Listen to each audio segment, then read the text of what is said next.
to introduce Brooks Simpson. Brooks is the ASU Foundation Professor of History at Arizona State University. He is a historian of the 19th century and the American presidency. As you all know, he has written extensively about the American Civil War, especially Ulysses S. Grant. He is the author of Let Us Have Peace, Ulysses S. Grant and the Politics of Reconstruction, and Ulysses S. Grant, Triumph Over Adversity, which garnered distinction as a New York Times Notable Book of the Year. In 2013, he released Civil War in the East, Struggle, Stalemate, and Victory. As all of you know, Brooks is an immensely popular speaker here. He's fantastic on the battlefield as well. I'm saying all these nice things because hopefully I'll stop making fun of my fashion choices. Probably not. And of course, I should add that Brooks is going to be with us next year in 2017. As many of you have seen, next year we have a really, really diverse lineup because we're not doing a theme next year, which is going to allow us to hit a range of topics. We'll be speaking, in fact, Brooks is on a panel with, William Tecumseh Sherman with John Marszalek. Carol Reardon will be on board. Martin Johnson's going to be speaking about Lincoln. I'll be interviewing Harold Holzer, which will be great fun, about Lincoln as well. So when you get an opportunity, take a look at the program. And I should also note that we have some fantastic tours, battlefield tours that I don't think CWI has ever done before, including Cedar Mountain, Mine Run. Eric Wittenberg is coming. He'll be doing cavalry operations. So there is something for everyone. We're also doing a talk on Nat Turner, doing something on the politics of Reconstruction. Michael Berkner, who was here, he'll be speaking about John Buchanan. So I hope you all will come back and you'll get to hear Brooks Simpson. So again, let me welcome Brooks.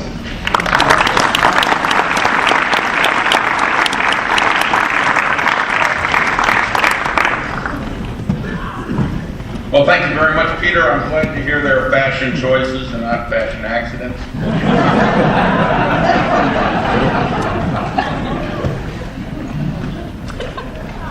Yeah, you're all well, thank you, Peter. Thank you, Allison. Thanks, everyone at CWI for all you do to make this possible. And for everyone here, I brought you something. Yeah. Okay. This is on loan to the Pittsburgh Penguins this year, who have finally caught up to the New York Islanders by winning 4 Stanley Cups. It took them a long time to do so. Penguins could have won a 5th Stanley Cup, except in 1993, the Islanders beat them. And by the way, happy birthday, David Volek, who scored the overtime goal that ended the Penguins' chances that year. Some of you may not actually recognize the Stanley Cup. Philadelphia Flyer fans, for example, you have to go back to 1974 and 75. New York Ranger fans, 1994, once in a lifetime. But if you don't remember it, too bad. Canada-based teams, none of you made the playoffs in 2016. You had no chance. And finally, if you are a Washington Capitals fan, you have no idea what this is, and you have never seen it. The truth hurts.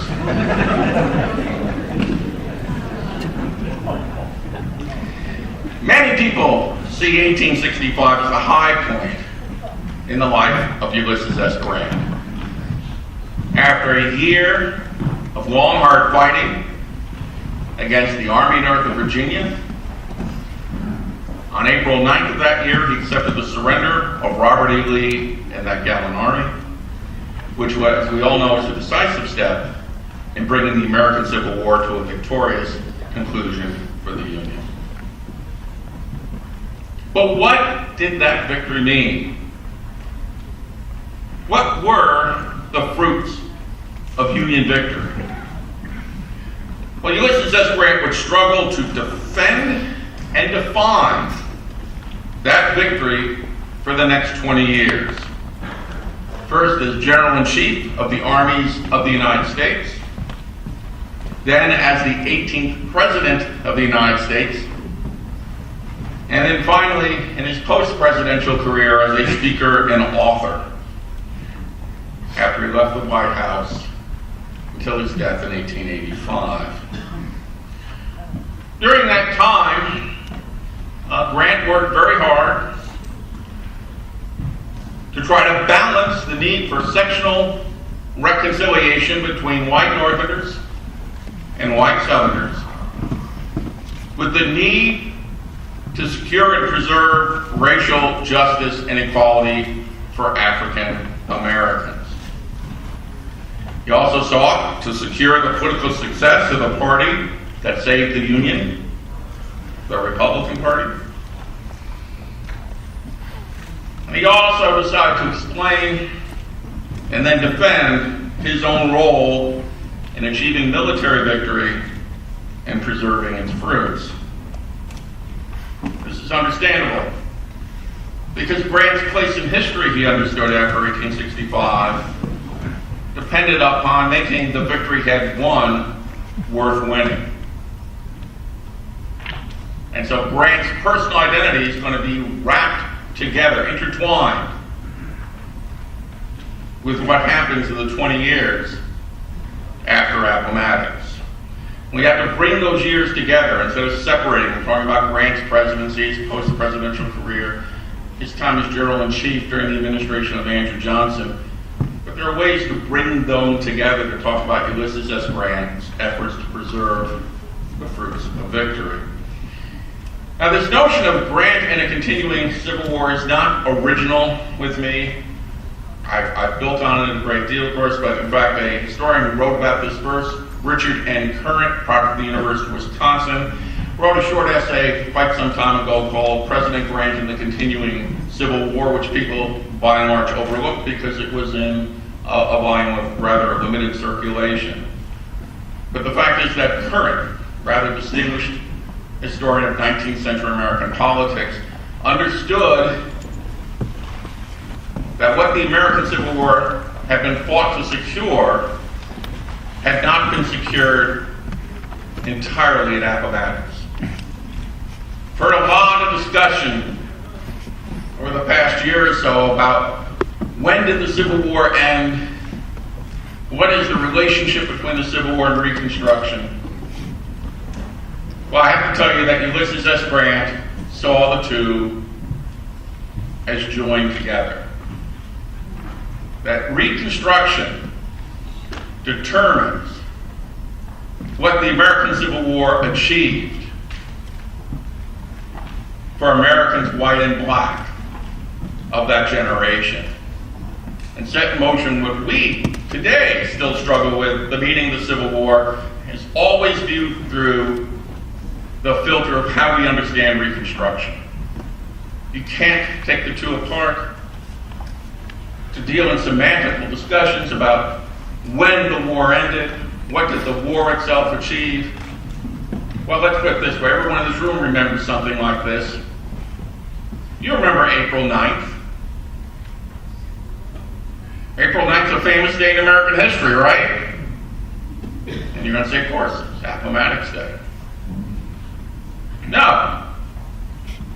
2003. The Fall of Baghdad. In fact, if you heard announcers that day, as we watched the statue be pulled down in Baghdad of Saddam Hussein, we were told that this is what would make April 9th an important day in American history, which shows the attention span of most news anchors in the United States, as well as the quality of their actual education. But remember, just after that, not too long afterwards, the president at that time, George W. Bush, landed on an aircraft carrier with a big banner, mission accomplished. I don't think we view that mission as having been accomplished anymore. We don't view that war as having ended with the surrender of conventional forces on April 9th, the fall of their capital city. So if we've learned from that, imagine for example, if on April 11th, and somebody who was smarter than George W. Bush, I know this is hard for you to conceive for us, but when Abraham Lincoln spoke to the country on April 11th, 1865, several days before his untimely passing, he did not celebrate that the mission was accomplished. Lincoln understood that the mission had barely begun, that the conventional war might be drawing to a close, but the struggle would continue and take forms that people had not anticipated. Of course, Lincoln would not be around to observe what would happen. But Grant, his choice as General-in-Chief in March 1864, he would be around to try to secure the peace that Union soldiers had done so much to win. Only he'd do so under a new president, Andrew Johnson, who took the office on April 15th, otherwise known as Income Tax Day. You feel a little pain on Income Tax Day. In retrospect, many Americans felt a lot of pain on April 15th, 1865. And Grant's role is really important at this time. Grant's the most popular man in the United States. Sorry, Robert E. Lee fans. And as General-in-Chief of the Army of the United States, he's in command of the biggest piece of federal bureaucracy that will implement any Reconstruction policy throughout the South. So he's going to play a major role in peace, just as he's played in war. Well, at the beginning, Grant really worked hard to promote reconciliation between former Confederates and victorious Yankees. You can see that, in fact, with the terms at Appomattox, the generosity he showed Robert E. Lee, making sure his men could take home their horses, officers could retain their sidearms. There's no painting of Lee handing his sword over to Grant that's based on anything historically accurate. Lee himself was touched by Grant's generosity and talked about how it would leave a good impression on his soldiers. Lee may have forgotten that within 24 hours when he may not have written, but he certainly approved of the general orders that Peter and others have just mentioned. But he worked to promote reconciliation, Grant, that is, throughout the remainder of 1865. And one of those ways in which he did so was he became ambivalent about the use of African American soldiers on occupation duty in the post-war South. This was not by design, it was by happenstance. Most of the white volunteers and even the white conscripts, people who could vote in most cases after all, they went back to the big parades, the grand reviews, to be discharged, leaving United States colored troops, United States volunteers, not state volunteers, and not state conscripts, the major means through which the United States Army could exercise its authority in the post-war South. And you can imagine that was a challenge for all the difficulties for all concerned. Southern whites had always been petrified by the notion of an African American with a rifle. I would still say today that white people would be very upset to see black people exercise their Second Amendment rights.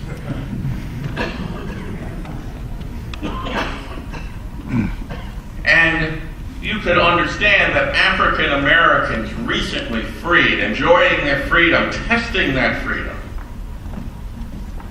when they met resistance and violence from Southern whites, would seek protection from their allies in blue uniforms.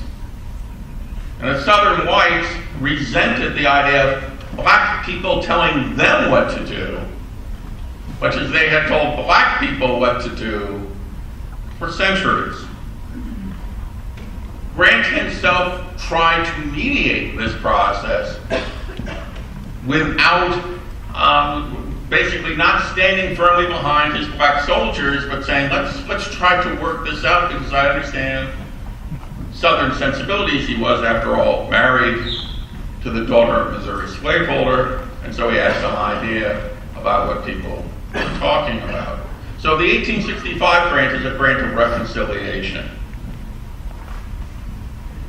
He takes note of violence in the South but he's not terribly concerned until near the end of the year when he undertakes a tour of the South Atlantic states and begins to see that there's a little more resistance to the idea of reunion and racial equality than he thought. He wasn't at this point pushing for black suffrage, but he thought equality before the law in terms of basic civil rights and protection from violence would be a reasonable consequence of the war to anticipate.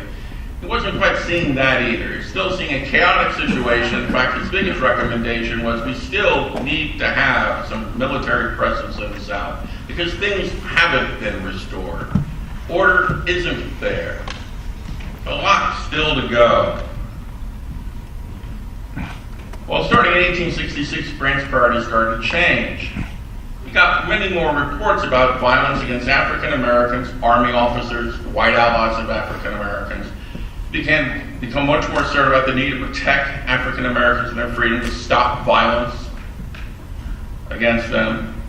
Much more upset with resurgent Confederate nationalism. Now that there was no Confederacy, it was very popular. And he began to believe that, in fact, white Southerners were not accepting what people like to call the results of the war. In fact, at one point, the generous victor of 1865 told a newspaperman in 1866 that perhaps the Union armies should have been a little tougher with the white Southerners.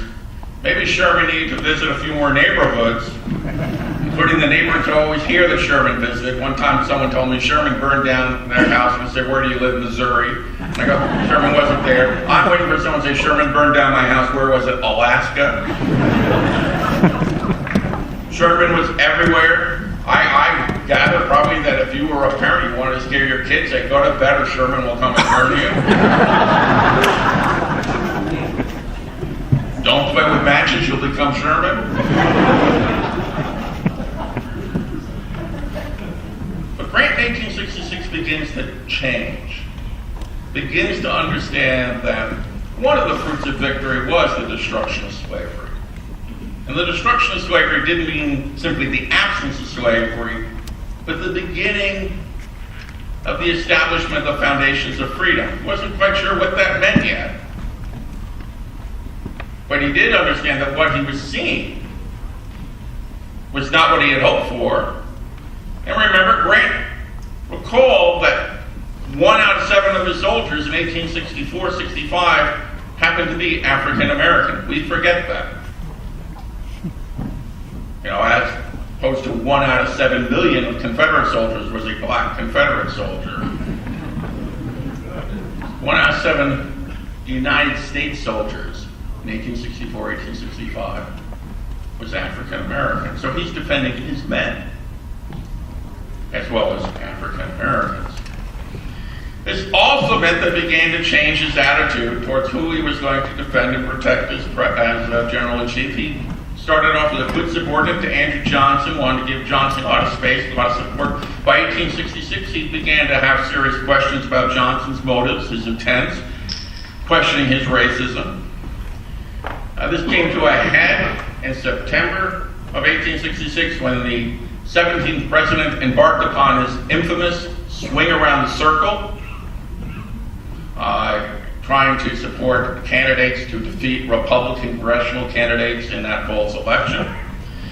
Johnson took Grant along with him on the trip, which became something of a comic disaster. Grant was no kind of public spokesperson, and so Johnson would give these speeches which would then be copied and circulated from newspaper to newspaper. So everybody knew when the Johnson train pulled in what Johnson would say next. And for those of you shocked with the language of current presidential candidates, I wish to remind you that Andrew Johnson compared himself to Jesus Christ. You haven't heard that from certain people yet.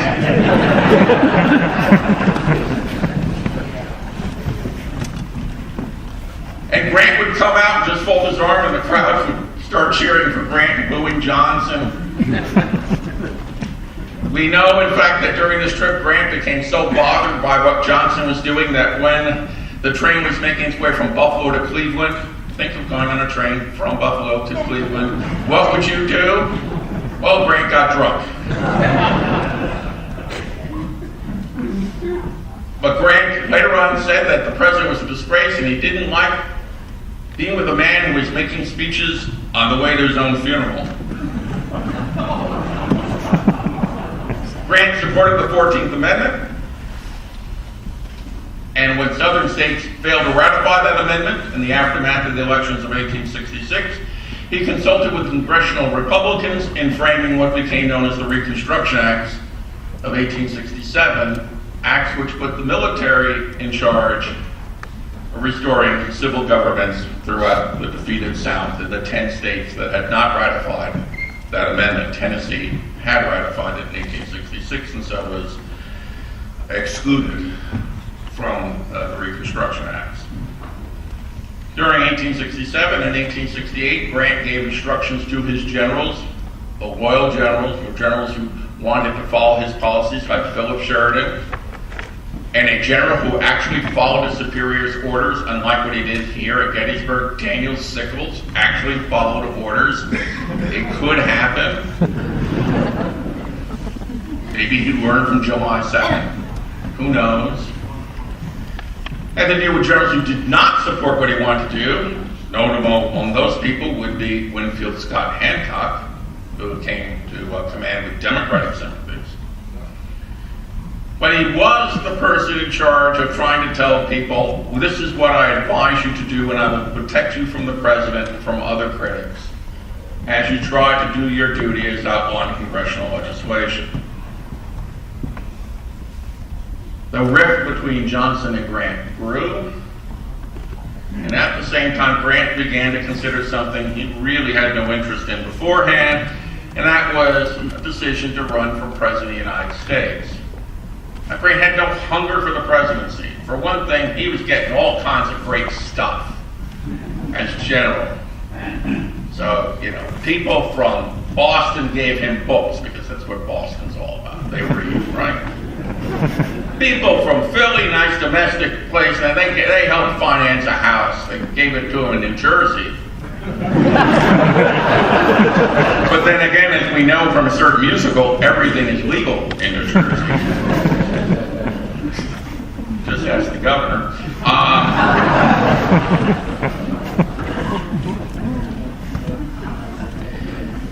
But New Yorkers, being the intelligent people they are, simply gave him money. I'd say the ethics laws were somewhat different then. The understanding of ethics was different than now. But he was a young man. And guess what? Being general-in-chief was the longest-term job he'd ever had. Remember, this is a guy who in 1860 is a clerk in his father's general store. But Grant felt a duty and obligation to run for president. When he becomes president, by the way, he's the youngest man to assume the office of the presidency at that time, 46 years old. But he tells his friend Sherman, who always said he hated politicians, even as he tried to become one in weirder ways than the normal office running, that to leave the presidency to what he called mere trading politicians, as he put it, would lose to us largely the results of the costly war which we have gone through.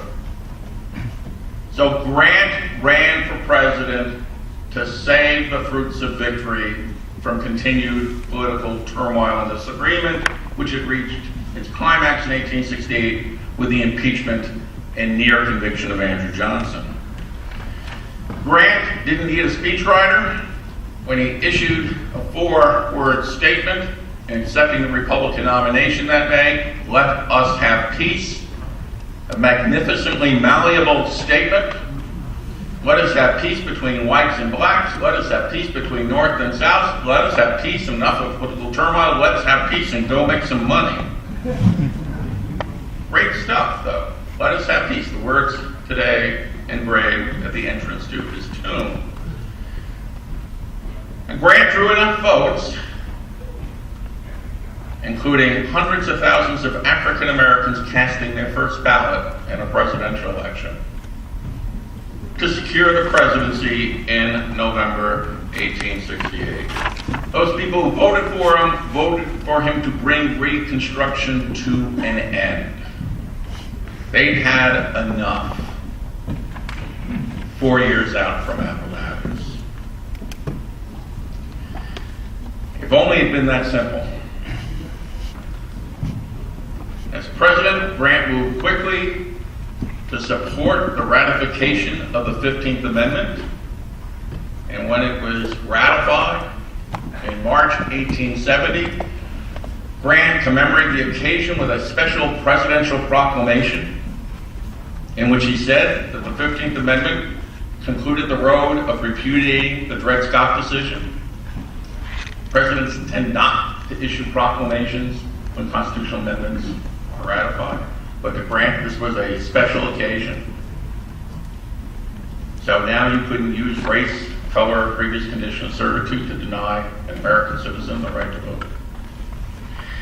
During his first year in office, he assisted conservative forces in Virginia in gaining that state's full readmission to the Union, although he's a little more skeptical of trying to do the same in Texas or Mississippi. Mississippi tried real hard. They actually ran Grant's brother-in-law for governor, and he said, "You're my brother-in-law, but you're not my governor." And in the case of Georgia, where violence had been rampant in 1868, in part because one of my, the secret Klansmen, you've heard him mentioned in the previous section, John B. Gordon, they never mention when they talk about now about doing plaques and revisiting plaques on the battlefield. They never say, well, let's go to Barlow's Knoll there and redo that plaque to remind everyone that John Brown Gordon was quite a Klansman in 1868. There was a lot of violence that turned around a lot of Republican majorities and secured the state for Democratic presidential candidate Horatio Seymour in the fall election. But we don't want to talk about that. Despite Grant's best efforts, white supremacist terrorist violence increased in 1870 and 1871, till Grant urged Congress to pass the most forceful in a series of enforcement acts to allow the federal government to protect the right to vote, the so-called Ku Klux Act, which permitted the president to suspend the privilege of the writ of habeas corpus, declare martial law, and send federal troops to protect black rights and quash terrorist groups. That's Homeland Security for you. And in fact, in the fall, he does use that power in order to send troops into the upcountry of South Carolina, the Piedmont country, including where I used to teach, Wofford College and Spartanburg. And it's often credited, this intervention, with breaking the back of the Ku Klux Klan, to the extent that some historians, like biographer Jeffrey Perret, say exactly nothing about what happened during Grant's second term about Reconstruction. I won't make that mistake. Because although Grant may have broken the Ku Klux Klan, he did not break white supremacist terrorism. That continued in different forms and with somewhat different objectives. Grant experimented in different ways, trying to look for other solutions to the problem of how do you get white Southerners to respect African Americans, including, by the way, the controversial proposal to annex the Dominican Republic. There are parts of Grant's urging that the United States annex the Dominican Republic that sounded like traditional late 19th century imperialism, lots of raw materials, lots of opportunity and the like. But the one difference was Grant said, we will take the Dominican Republic, make it part of the United States, and then we'll see if African American workers in the South, where labor is precious, although treated badly, those African Americans can threaten to leave, to go to the Dominican Republic, where there's lots of room and lots of opportunity for them. And maybe white Southerners, to keep that workforce, might finally respect their civil and political rights. Some historians dismiss this as a cockamamie proposal, but it was a cockamamie proposal that Frederick Douglass, among others, endorsed. And Frederick Douglass was not a cockamamie man. Frederick Douglass, who opposed colonization before the American Civil War, endorsed annexation. In fact, the man who opposed annexation and who played a major role in its downfall was Massachusetts Senator Charles Sumner, friend of the black man, assisted by Missouri Senator and former 11th Corps Division Commander Carl Schurz. Those Gettysburg Reconstruction connections proceed apace. At most, Grant could stop some of the violence, but he couldn't stop the eventual collapse of several Republican regimes, even when he won overwhelming re-election in 1872. But Grant's second term saw the collapse of his Reconstruction policy in very violent, nauseating fashion. I think that's important to understand. We see, Grant is a hero. Well, in this case, he's going to be a hero of a different lost cause. And not the hero, but in fact someone who has to deal with very difficult questions. Because what Grant learns during his second term is that while white Southerners may not have had the united will to fight for independence, they certainly had the united will to fight for the preservation of white supremacy. And white Northerners, while they may have united to preserve the Union, did not have quite the heart when it came to preserving black equality and freedom. And so a couple of incidents during Grant's second term, I think, illustrate his frustration with what was going on. April 13th, 1873. I'm talking to you today on the one-year anniversary of the murder of 9 people in Charleston, South Carolina. And we're all horrified by that. April 13th, 1873, approximately 100 African Americans were shot down in cold blood in Colfax, Louisiana, because they supported the Republican Party. A few of the people who perpetrated what was known as the Colfax Massacre were brought to trial. But they were acquitted because of a rather narrow interpretation of Republican enforcement legislation to protect black civil rights. Grant addressed this in a special message to the United States Senate in January 1875, in which he complained that every one of the Colfax miscreants goes unwhipped of justice, and no way can be found in this boasted land of civilization and Christianity to punish the perpetrators of this bloody and monstrous crime. In that sentence, Ulysses S. Grant was calling out the American people, certainly the American white people. How can you say that you're a Christian people? How can you say that you're a civilized people and we allow this to go on? The President noted, disheartened, that the spirit of hatred and violence is stronger than law. A lot of people tell me that Ulysses S. Grant was not an eloquent man. I know of no more eloquent words said by an American president in the 19th century about white supremacy than these. And yet Grant began to understand that the people who had supported him were not so enthusiastic about supporting federal intervention to protect black rights.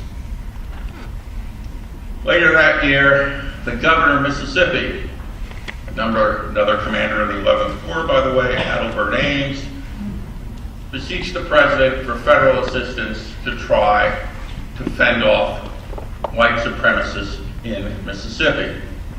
The so-called Mississippi Plan, peaceably if we can, forcibly if we must. Everyone knew what forcibly meant.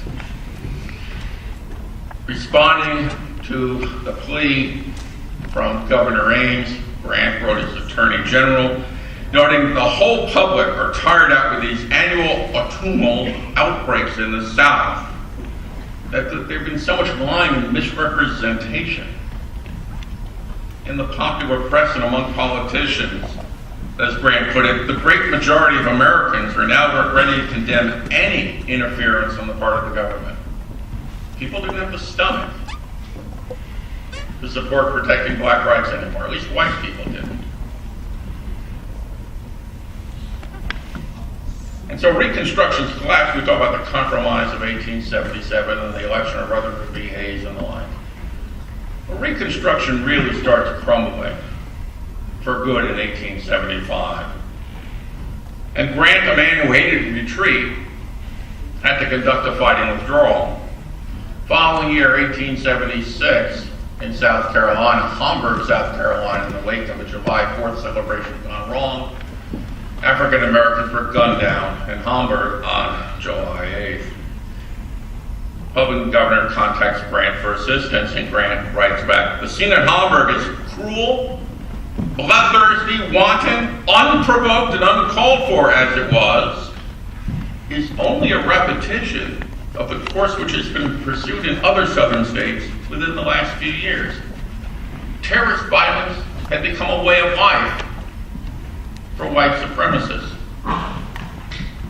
and African Americans were its victims."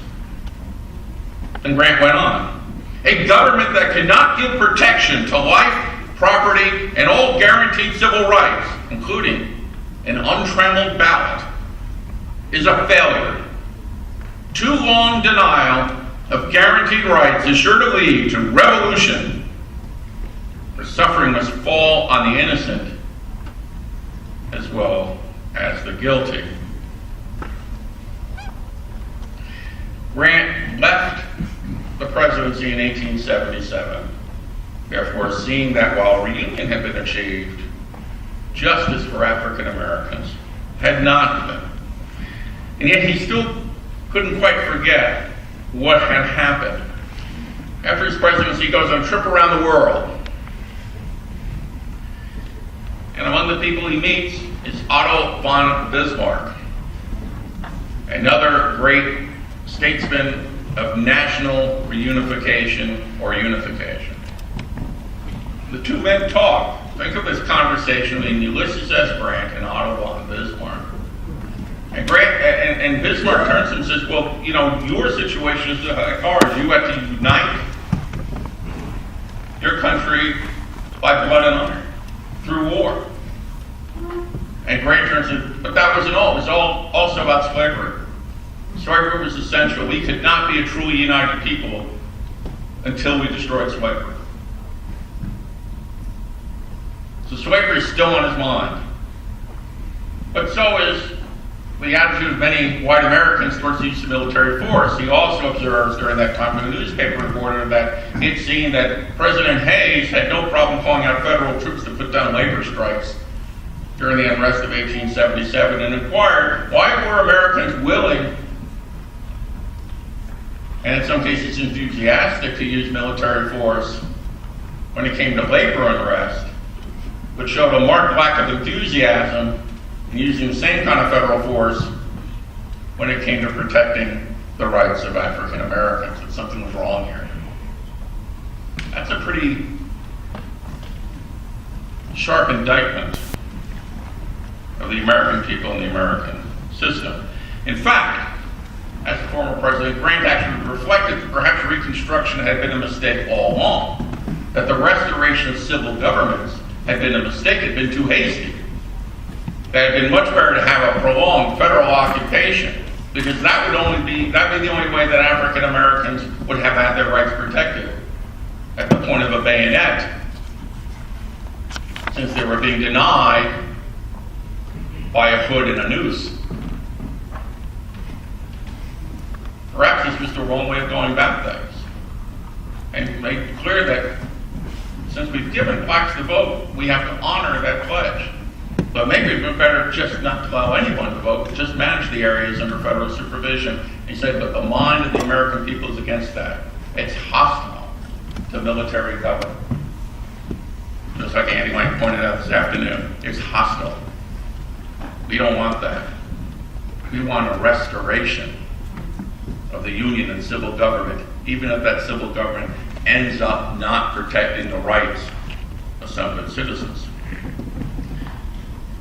Returning to the United States in 1879, following year, Grant became a candidate for a third term, lost the Republican nomination after many ballots. Those brokered conventions we heard all about earlier this year. The 1880 Republican convention was a marathon that resulted in the nomination of James Garfield. Grant still was thinking about Reconstruction. He was still thinking about the war, the meaning of the war, all the way to the end of his life and the writing of his memoirs. In Grant's last year, in which not only was he writing memoirs, but the whole nation watched a long, painful death watch as he slowly fell victim to throat cancer, you can see a series of balancing acts that Grant undertook during that time in making his death mean something, as well as having his memoirs say something. The memoirs reassert the centrality of slavery. Grant says there would not have been a civil war had there not been slavery. He honored the courage of Confederate soldiers while bemoaning their cause as one of the worst for which anyone had ever fought. That honoring the courage was reflected in the dedication of the memoirs, which was to the American soldier and sailor. And in fact, his son Fred noted this, said, "Don't you mean the Union one?" He said, "No, leave it as the American soldier." And yet Grant still expressed regret in his memoirs that more hadn't been done for African Americans. The nation still did not seem up to securing the promise of freedom and equality that glimpsed in the wake of emancipation. Journal worked very hard on defending his own record. Staff officers had done that before. Adam Nadeau had written a 3-volume biography of Grant's generalship, that study which Grant would start to read the chapters and make comments, including comments like, "Don't be so harsh on Ben Butler, he's a valuable political ally now."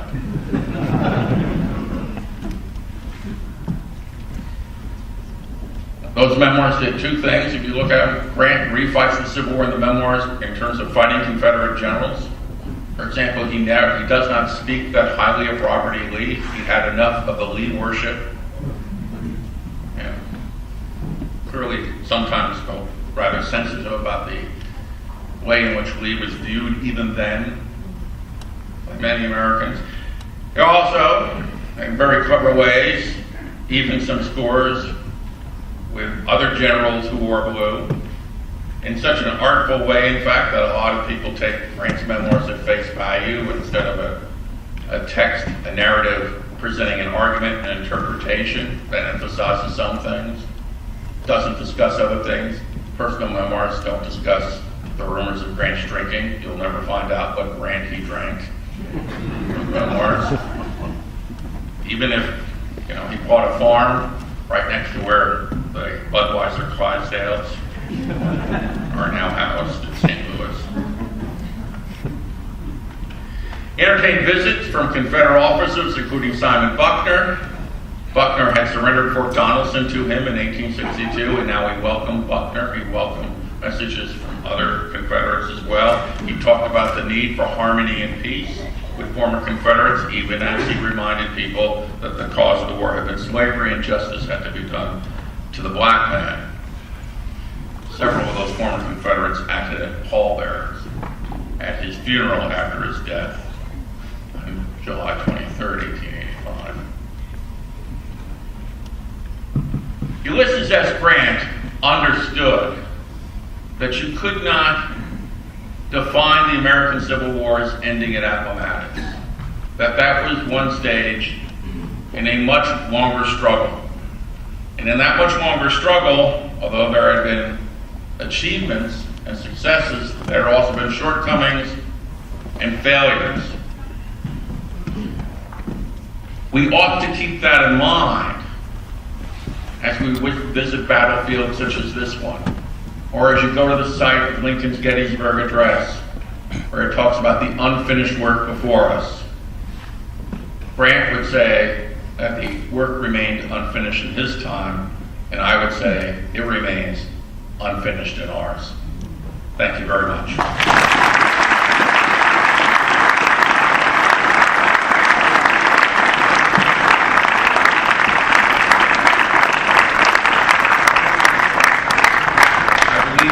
Time for some questions, so now you can pepper me to your heart's desire, and I will try to deflect these comments with trustee Stanley Tubbs. Yes? 2 days before the Colfax massacre, General Canby was murdered by the Modoc Indians out west. Did the threat to Grant's peace policy in the West with Native Americans have any impact on enforcement of Reconstruction in the South, drawing troops away or anything? And just how generally did the Let Us Have Peace messages send to the West? What happened, I mean, these are two major blows coming within 48 hours to his policies. And yet, no, there's not a major distraction, but we do know, and we heard it this afternoon from again, Professor Lang, that one thing we have to emphasize is how the military would rather seek service out west. That's where the glory was. It was also where Custer went, you know what happened there. The Gettysburg got it.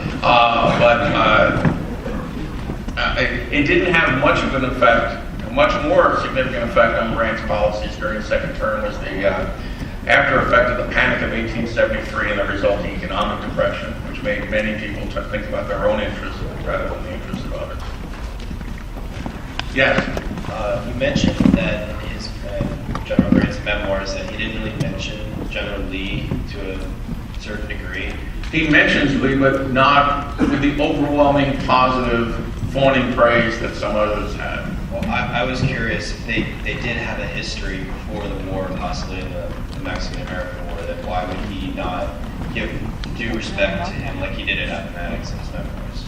You can respect Lee in a moment of retreat without buying to the notion that there was a fourth member of the Trinity, and that was Robert E. Lee. and Grant thought that people had exalted Lee's abilities beyond measure. There's this famous incident, the Wilderness. The end of the second day of combat, May 6th, where someone comes in and says, we're being attacked on the flanks, I know what Lee's going to do. And Grant turns around, throws down a cigar, and Grant threw down a cigar, this is bad news. And said, you people think that he is going to do a double somersault and turn on our flanks and our rear at the same time, which I've always said was an excellent description of Chancellorsville. But go back and think about what you're going to do, not what Lee's going to do. That part of the problem that he saw was this overawing veneration of Lee. In terms of the meeting before the war, Lee wasn't even sure he remembered it very well. It was just this young staff. Well, you know, Grant's a lieutenant, and he walks into headquarters, gives something, and there's Lee. They weren't buddies of any sort. And Lee was not a man of great humor, because the last time the two men meet, Grant's president, Lee comes lobbying for a railroad firm. I know, Robert E. Lee, lobbyist. Douglas Southwell Freeman really didn't talk about that, did he? Now, there's a book. If you want a dissertation, I know there are people here who want to go to graduate school. Robert E. Lee, lobbyist would be great. And Grant looks and said, you and I, General, have had more to do with destroying railroads than with building them. Lee doesn't laugh. Horrible man. I mean, you know, they could have gone out to get the circuit, Lee would have been straight down. Yes. Do you think that Grant's memorial depicts his vision of how he wanted to be remembered after his death, or do you think that he'd make any changes to how his memorial was developed? I think Grant understood that he was crafting how people would remember him. But I think Grant was also able to admit mistakes. For example, his memoirs admits that the final assault at Cold Harbor, as well as the final assault at May 22nd at Vicksburg, were mistakes. So he does admit mistakes. He may not admit the mistakes that other people want him to admit. But I think it's an intensely human Grant that comes out in those memoirs. Not a perfect Grant, and one of the reasons I think it's a human Grant, it's a man who also wants to even old scores, wounds, and sores that still hurt. Yes? I was just wondering, Grant is really like one of the first presidents to really expand suffrage and right? But I was wondering, how do you think he really changed the role of presidency? How did Grant change the role of presidency? And how did he see that really? Grant understood that, for one thing, that the president actually had to work with Congress, a skill which Andrew Johnson was sort of lacking. But Grant also understood that perhaps his cabinet, far from being a team of rivals, should be people who should support the administration. Grant also, when Democrats were in control of the House of Representatives, was not reluctant to use the executive veto, most notably in 1874 to reject an inflation bill. So actually you see more presidential assertiveness during Grant's administration, usually associated with presidents down the road. Grant himself, in fact, was the first United States president to advocate the line item veto. So there are things that Grant does that try to rebuild presidential power. The man who brought presidential power to its nadir was, in fact, Andrew Johnson. Would you just comment, Mike Kern in Sharon, Massachusetts, would you comment a little bit on how Grant's relationship with the Jewish community ended up? Well, it didn't start off well. What we're talking about is the general order that Grant issues in December 1862 during a series of setbacks in the Vicksburg campaign, in which, recognizing the smuggling that's going on behind his lines, he decides to strike out the people he thinks to be most responsible for that smuggling, Jewish folks. Now, by the way, people in Washington said if he just said Jewish peddlers or traders, that'd been okay. But instead, the order is worded to exile all Jewish people of Jewish faith from his command, which could also be interpreted, by the way, to be his own soldiers. Word of this order got up to Washington. Lincoln told him, you're going to rescind it. Grant rescinds it. It, in fact, is the only charge that Grant responds to during the 1868 campaign. And he says, you're right, that was a mistaken order. That was a dumb idea. And there's a recent book by a fellow named Jonathan Cerna who talks about, for the rest of his life, Grant actually did things that Jews supported him about. But this was a damaging thing, and he knew it. And he'd blown it. He disavowed it, said it was wrong. Grant had the ability to say he was wrong. So there are presidents who can say they are wrong. There are candidates who say they can't. And his wife said it was a horrific order. So, there was no defending the order whatsoever. Some biographers have tried to explain it gently, but the fact is Grant himself denounced his own act. Thank you very much.